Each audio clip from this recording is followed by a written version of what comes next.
बे रुटिन मोनसे इसि मिटिं जोङो मोनफ्रोमबो मासाव खेबनै खेबथाम बिदि इसि मिटिं लाबाय थादों आरो दिनैनि इसियाव माखासे जोंहा लेन्ड इउसेस दङ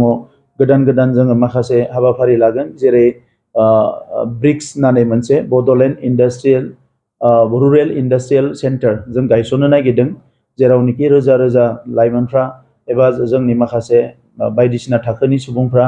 गामियावनो बे इन्डास्ट्रियाव खामानि मावना जानो हागोन बिनि थाखाय जों डिसकास खालामगोन लोगोसे Bodoland development plan people's development plan मोनसे जोङो फोसावनो नागिरदों जेराव मोनफ्रोमबो भिसिडिसियाव 20टा समस्याखौ सल्युसन खालामनायनि थाखाय मोनसे लामा दङ आरो बेजों लोगोसे लाखपति महिला होननाय मोनसे प्रग्राम जोङो बेखौ सालायनो नागिरदों जे जोंनि जायफोर आइजोफ्रा गुबुन गुबुन खामानियाव मुखुब जाना दङ बिसोरो जाहाथे बिसोरनि इनकामखौ लाखनि गोजौआव थाबैनो लांनो हायो बेबायदि माखासे खोथाफोरखौ दिनै सावरायगोन आरो माखासे थांखि लागोन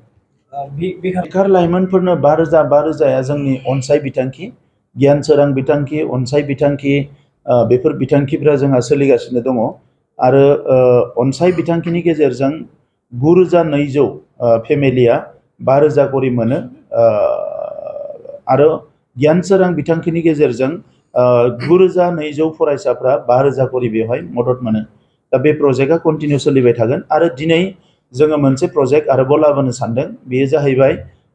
जायफोर हाई रिस्क प्रेगनेन्ट जोंनि ओनसोलाव दाबो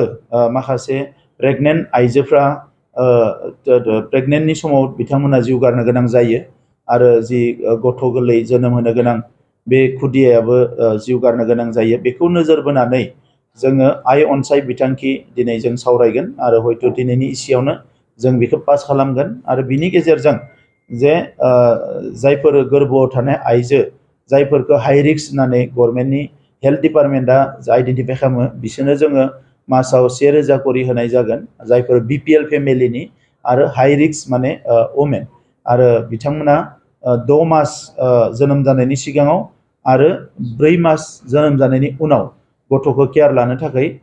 मासाव 1,000 करि बिटिआर गभर्नमेन्टनिफ्राय बिथांमोना रां अनसुंथाइ मोनगोन मारै मोनगोन सार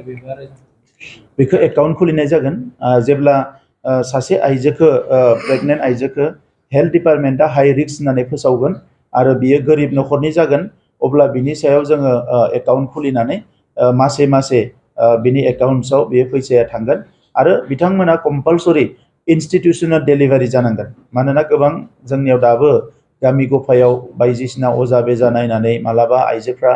इन्स्टिटिउसनेल डेलिभारि खालामा फैसा गैया बायदिसिना होननानै ओंखायनो जों फैसाखौ होनो सानदों आरो बेवहाय फैनानै जाहाथे हस्पिटालाव डेलिभारि जायोबा बायदिसिना जेंना थायोबा बे फिसा फिसा जेंनाखौ डक्टरफ्रा नायनानै मोजां डेलिभारि खालामहोनो हायो दा बेखौ नोजोर होनानैनो जों बे बिथांखिखौ लानाय जादों